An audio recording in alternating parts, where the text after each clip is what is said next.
And welcome back, folks, to Aldi Tech. On the bench today, EVH 5153 EL34.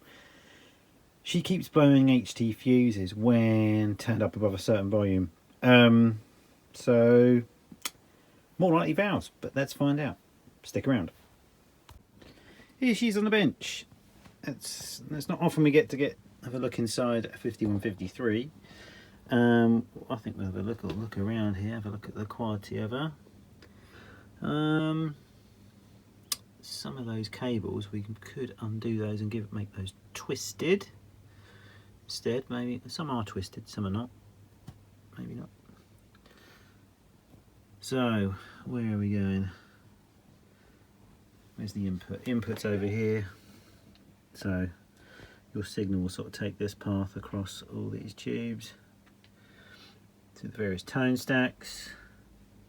Nicely laid out board. I haven't fired this thing up yet.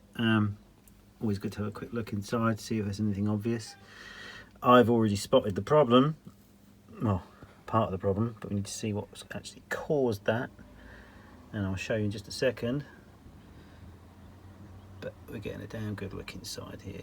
Really nicely laid out actually for a very busy amp in a small box. Let's take a look at the power valve board. So here's your phase inverter coming across to the main output tubes, and lo and behold, bang. Now that is your bias circuit as well. So this would probably explain what's going on. Now I will probably speak to Fender and maybe just get a new power board for this.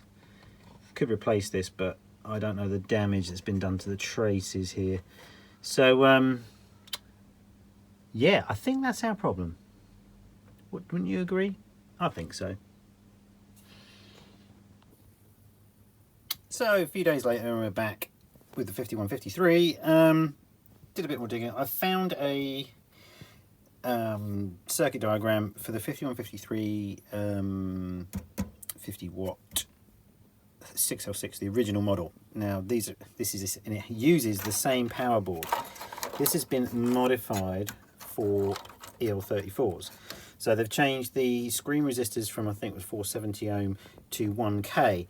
Now on a Marshall or any other EL34 amp, they will be 5 watt resistors. These may be 5 watt resistors, but look at, they're obviously getting hot and causing some pretty nasty leakage there. You can see where I've removed the blown components. Now this diode going across here, this is a one where it says next to bias, this slot here is where a 1 ohm resistor goes, so you can measure, you can check the bias there by doing the cathode voltage check, converting milliamps into voltage by just putting a 1 ohm resistor across the cathodes.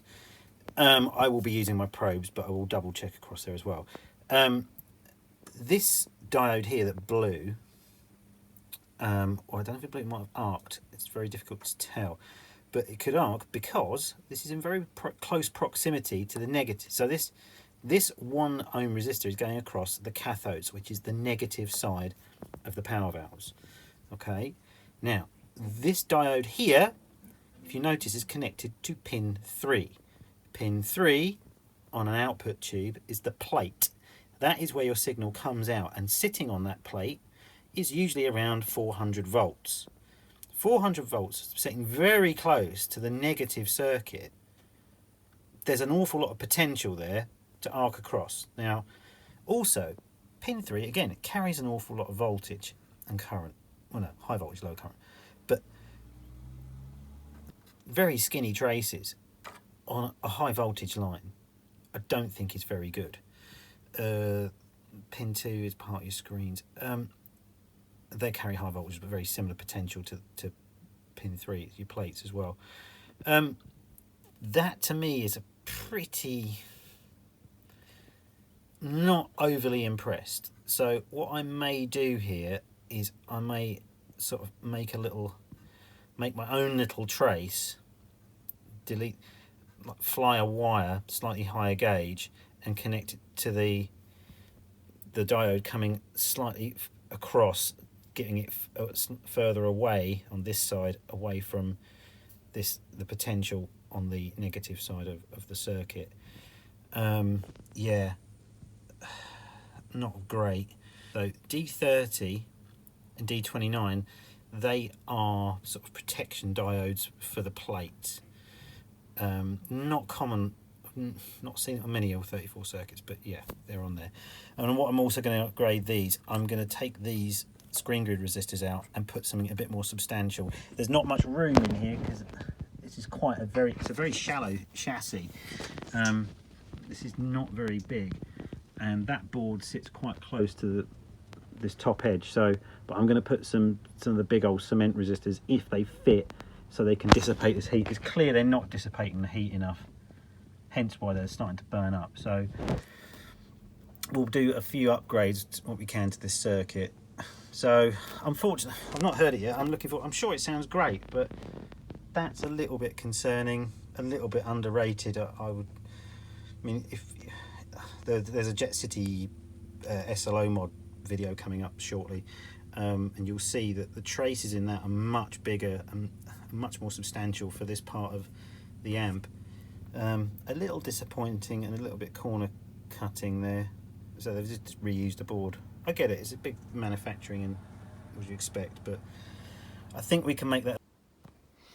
Okay, so I've put in a little bit of leftover wire, like from a resistor or a capacitor or something, put a bend in it and basically jumped that trace and then connected the diode from its original point and then tied it in the middle, away from its original point here, which is very close to the negative. But this is still quite close here, but this side, because of the diode, there's no real potential the other side. That's sort of protect, it's like a safety valve, if you like. So yeah, so we'll put another 1 ohm in there and we're done. So yeah, I might put some epoxy just over that terminal there, just to insulate it, if you like, so there's nothing going on in there. Okay, next.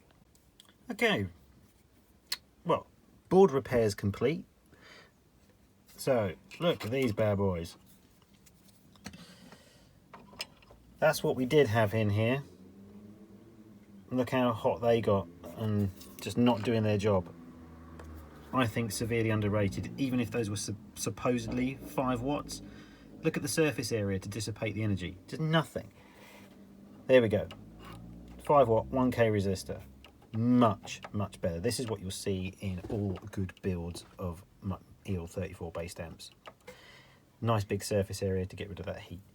So, and this is our little trace repair. Just going to put a dab of glue over that just to seal that off. So yeah, running from the original place. Notice the little line here to give us the orientation of the diode. Yeah, new trace in. Brown wires now connected through there. All good. Right, so next thing to do is just put all the cables back, tidy up, and then we'll double check we haven't made any stupid mistakes. Okay, I fired it up on the Variac quickly without any valves in, just to make sure there's no short circuits. That was all good, that all came across good. Right, so we've got bias probes on, we've got the original valves in. Let's just bring her on up.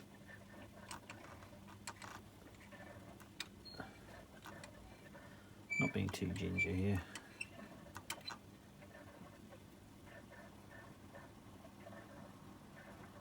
Okay, let's bring her up to voltage. Ooh. Right, oh, pulling bias already. Valve number 1 is at 13. Whoa, mama, already. Let's bring it down to something sensible.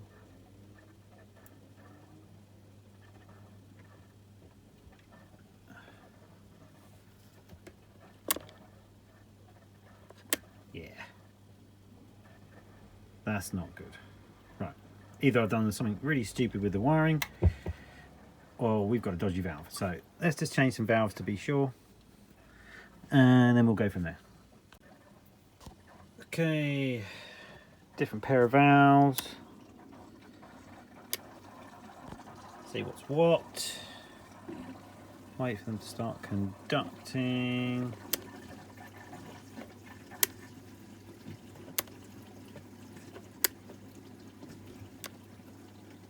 seem to be in a slightly happier place, the pair of them. One's not running away on me. Keep an eye on there.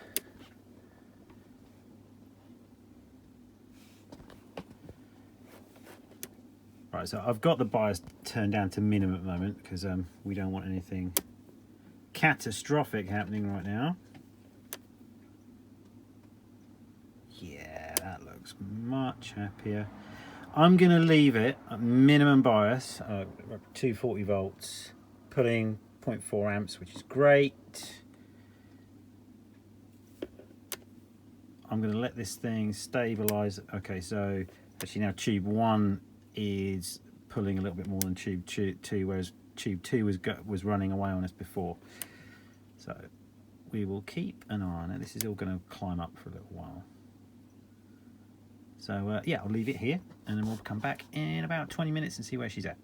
Okay, so we're a little bit later. I had the lower bias, so the bias that low, I did check the plate voltages and they were bang on 500 volts, which is probably the absolute limit for a EL34. So imagine what it was like when it was set to 230 volts, what those plates and the grids would have been seeing, or the screens would have been seeing, absolutely colossal voltages. I've upped the bias to 24, 25 now. Look at this pair. This is a matched pair of valves. Look at that. Beautiful. So we're up to 24. We're going to be probably pushing more in the realms of 30.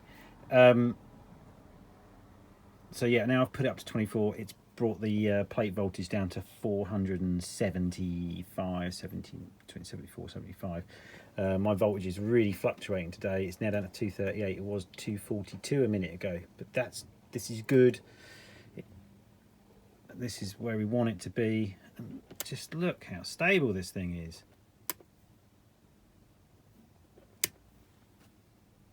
This is fantastic. This is good stuff. So again, this has only been sort of 15 minutes or so. I want to leave this on and make sure she's good as gold, and then we'll really dial in the bias. These amps being very similar to sort of Soldanos, they genuinely don't need to be biased too hot. It doesn't make too much of a difference really. Most of the tone from these amps is preamp, so why make your power valves last a lot longer? We want them good and reliable, not overheating. Yeah, excellent. We'll be back shortly. And here we are, right, dialed in, 31 milliamps, 1 milliamp difference on the tubes, 1.2. You can't say better than that. Absolutely rock solid, this thing.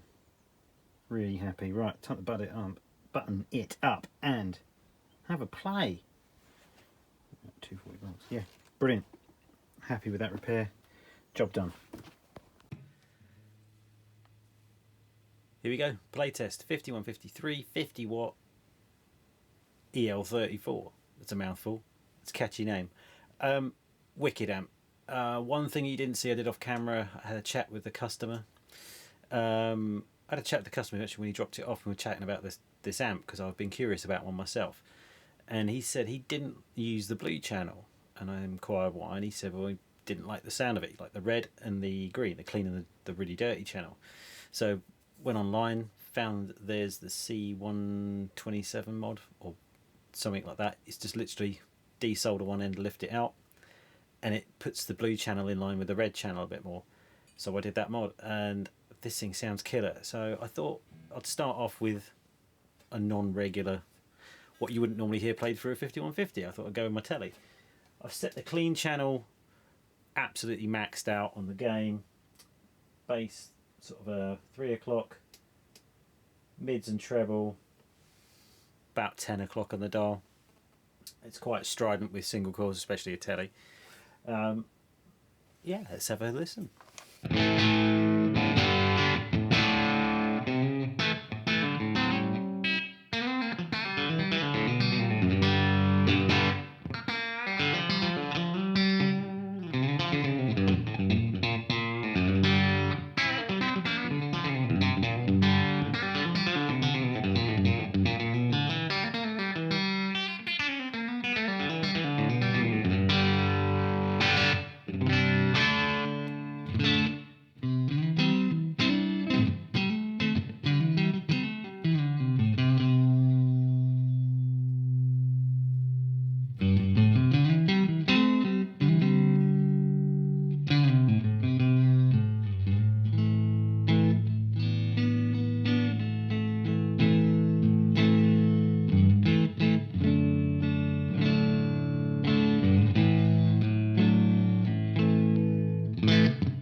Going into the reactive load, set to my usual 4x12 with greenbacks. That's then going into my helix, which I've got a room reverb just to make it sound a little bit nicer on the ear.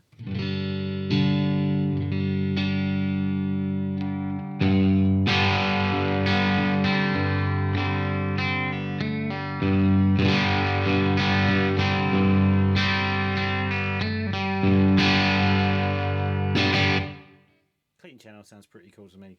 I could use that quite happily. Blue channel gain. Let's start really low, yeah? It's kind of where we left off, yeah?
Mids.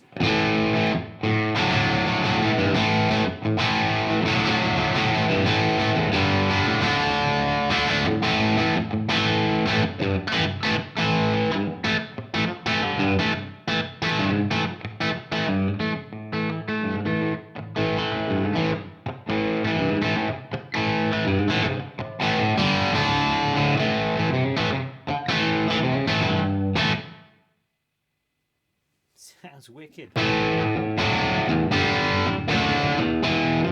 for classic rock. About 11 o'clock.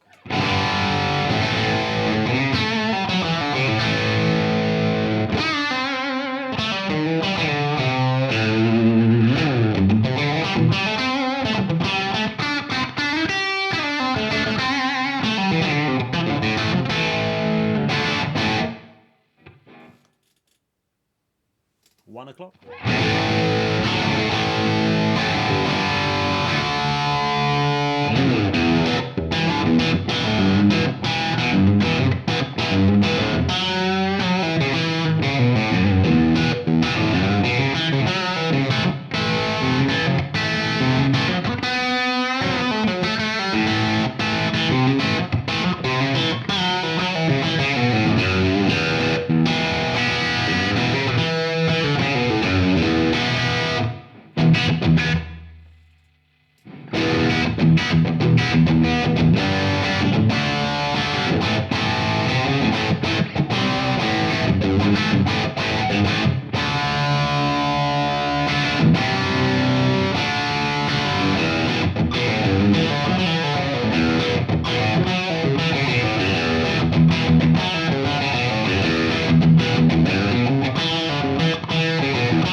Max the blue channel.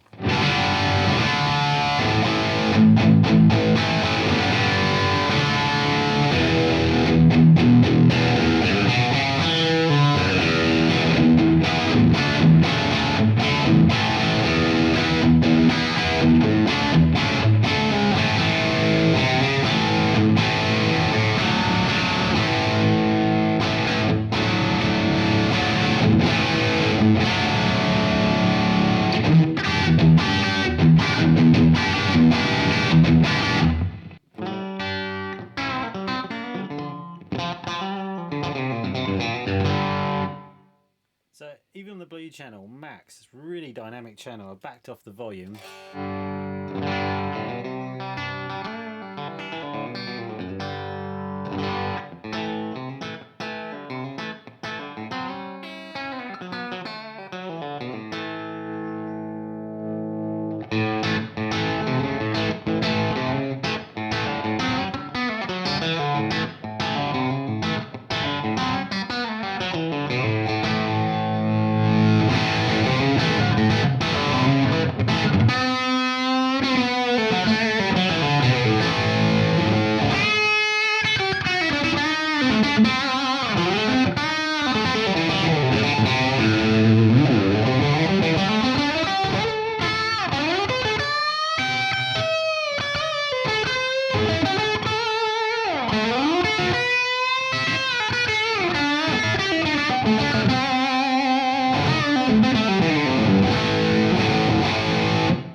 Even if you just had that channel, you could do a whole gig with that.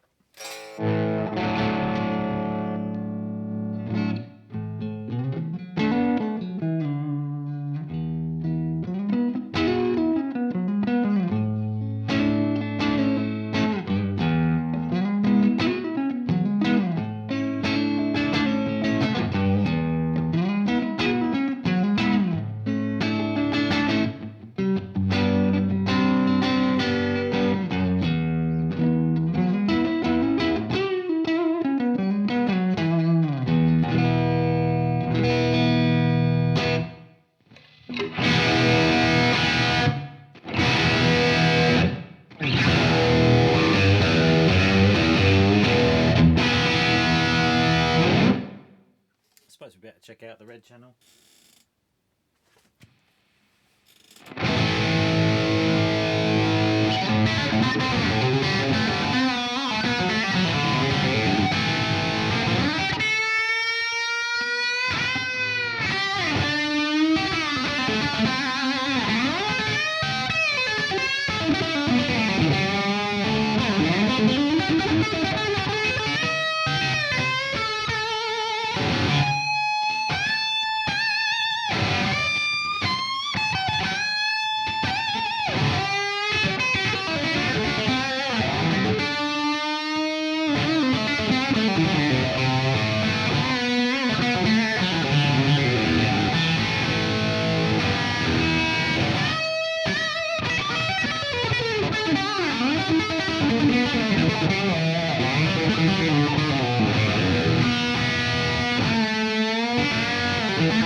Change your guitar.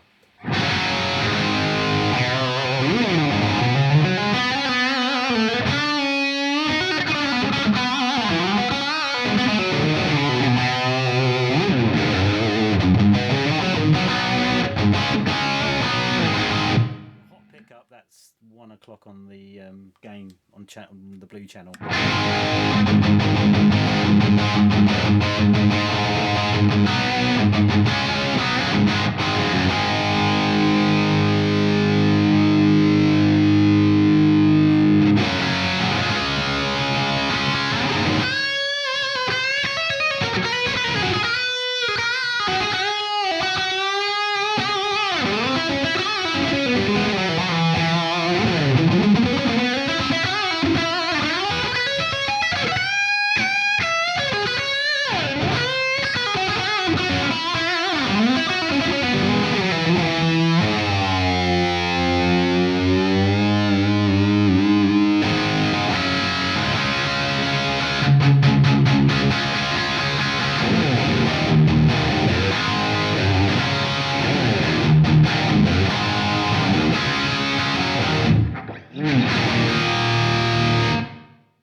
Sustain for days.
I'm afraid to go any higher on the gain now.